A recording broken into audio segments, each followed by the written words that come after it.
ডাকো।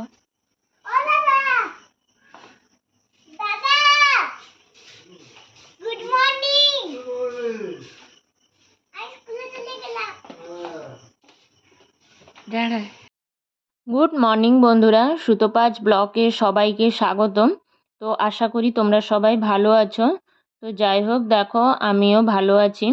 তো এখন হয়েছে সকাল 5:45। তো এই 5:45-এই কুচুমার স্কুলের গাড়ি চলে আসে। তো ওকে 5টায় উঠিয়েছি, 5টায় উঠিয়ে ব্রাশ ট্রাশ করে মোটামুটি রেডি করে দিয়েছি 5:45-এর মধ্যে। তো রেডি টেডি করে দেওয়ার পর ও বেরিয়ে আসছে। আর প্রতিদিন সকালে এই জানো তো, মানে ঘুম থেকে উঠলে ও বাপিকে আর বাপি ওকে গুড মর্নিং বলে। তো ও তো এখন অনেকটা ভোরেই উঠে যাচ্ছে, তাই বাপি তখন উঠেননি। দিতে যাওয়ার সময় জানালা দিয়ে বাপিকে বলে গেল গুড মর্নিং। দিলে বাপিও বলে দেন, দিলে সকাল সকাল বলে যাওয়া হয় আর কি। ওটা ওদের প্রতিদিনই হতে থাকে। তো আমরা চলে এসেছি, মোটামুটি এই রাস্তার কাছেই চলে এসেছি, ঘরের সামনে দিয়েই রাস্তাটা। তো একটু বেরিয়ে এলেই হয়। আর ঘর থেকে বেরিয়ে এসেছি। এবার এখানে ওদিক থেকে গাড়ি আসবে অন্যান্য বাচ্চাদের তুলে নিয়ে। তো ওদিক থেকে গাড়ি আসবে।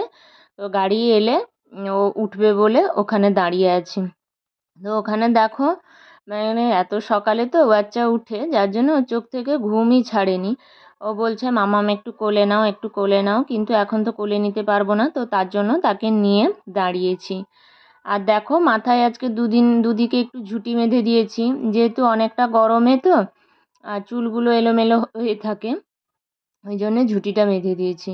আর ওখানে দাঁড়াতে দাঁড়াতেই দেখো তার স্কুলের গাড়িটা চলে এসছে। মোটামুটি ওকে স্কুলের গাড়িতে তুলে দিয়েছি। তো স্কুলের গাড়িতে তুলে দেওয়ার পর ও স্কুল চলে গেছে। তারপর আমার মোটামুটি কাজটা শেষ হয়ে গেছে। শেষ হওয়ার পর আমি রান্নাবান্না বসিয়ে দিয়েছিলাম, একটু তাড়াতাড়ি করে রান্নাবান্না বসিয়ে দেয়। এখন দুপুর হয়ে গেছে, দুপুরে সবাই খেতে বসে গেছে, তোমাদের দাদাভাইও ঘরে চলে এসেছে। তো ওখানে টেবিলে খেতে বসছেন বাপি, আর এখানে নিচে খেতে দিয়েছি কুচুমা আর তোমাদের দাদাভাই দুজন বসছে। তোমাদের দাদাভাইও বাপির কাছে টেবিলে বসে, কিন্তু যেহেতু কুচুমাকে ভাতটা মাখিয়ে দিয়েছি, ও একা হাতে খাচ্ছে, তো তাই জন্যে ওকে নিচে এখানে বসেছে। আর করেছিলাম, মোটামুটি হয়েছিল ওই যে কাঁচকলা আলু ভাজা আর ভেটকি মাছের ঝোল, আর ভেটকি মাছের আঁশ দিয়ে একটা তেল চচ্চড়ি। আর তোমাদের দাদাভাই যেহেতু কাঁচকলা ভাজা খায় না, আর তার জন্য করেছিলাম একটা বেগুন পোড়া আর লেবু, এইসব দিয়ে মোটামুটি ও খেয়ে নিয়েছে। তো খেয়ে টেয়ে নেওয়ার পর এখন দুপুরবেলা যে যে কাজগুলো থাকে সেগুলো প্রতিদিনের মতো সেরে নিয়েছি। তো সেরে নেওয়ার পর বিকেলে উঠে পড়েছি। বিকেলে উঠে ঘরটা আরও প্রথমে ঝাড়ু করে নিচ্ছি। তো ঘরটা ঝাড়ু করে নিয়েই আজকে কি করব না, রাতের তরকারিটা একটু বিকেলেই করে রেখে দিব। তো পটলের দরমা করব বলে ভেবেছিলাম। তো তার জন্য দুপুরেই গোটা গোটা পটল কেটে মা কেটে দিয়েছিলেন, আর কেটে তখন ভেজে রেখেছিলাম। এখন শুধু তরকারিটা বসাবো। আর মশলাপাতিও মোটামুটি সব গুছিয়ে রেখেছিলাম, যেহেতু রাত্রে মানে কুচুমাকে পড়াতে হয়, বনশ্রীও পড়তে আসে, তো দুটো বাচ্চাকে পড়াতে হয়, অনেকটা সময়ই লাগে যথেষ্ট। আর ওরা তো ছোট, ওদেরকে পড়া ধরাতেও যথেষ্ট সময় লাগে। তো তার জন্য বিকেলে কি করেছিলাম, বিকেলে মানে তরকারিটা করে রেখেছিলাম। আর রাত্রে বেশিরভাগ সময়ই মা রান্নাবান্নার কাছে ঢুকেন, আমার বাচ্চাকে পড়িয়ে উঠে যতটুকু সময় হয় তারপরে গিয়ে ততটুকু করি। তো এখন দেখো বিকালে উঠে পড়েছি। তো বিকেলে উঠে আমি ঘর দোরগুলো ঝাঁট দিয়ে নিচ্ছি। তো ঘর টরগুলো প্রায় ঝাঁট দেওয়া হয়ে গেছে, সামনের ব্যালকনিটা শুধু ঝাঁট দিতে বাকি আছে। তো ওইটা ঝাঁট দিচ্ছি। আর সামনে যে সিঁড়িগুলো তো ওঠানামা হয়, ওই সিঁড়িগুলোতেও খুব মানে বালি ধুলো ওগুলো জমেছিল, আর একটু ময়লাও বেরিয়েছিল। তো ওই সিঁড়িগুলো একটু পরিষ্কারভাবে ঝাঁট দিয়ে নিচ্ছিলাম। তো কাকিমণি ওখানে বাইরে ছিলেন, তো একটু কাকিমণির সাথে কথাও বলছিলাম।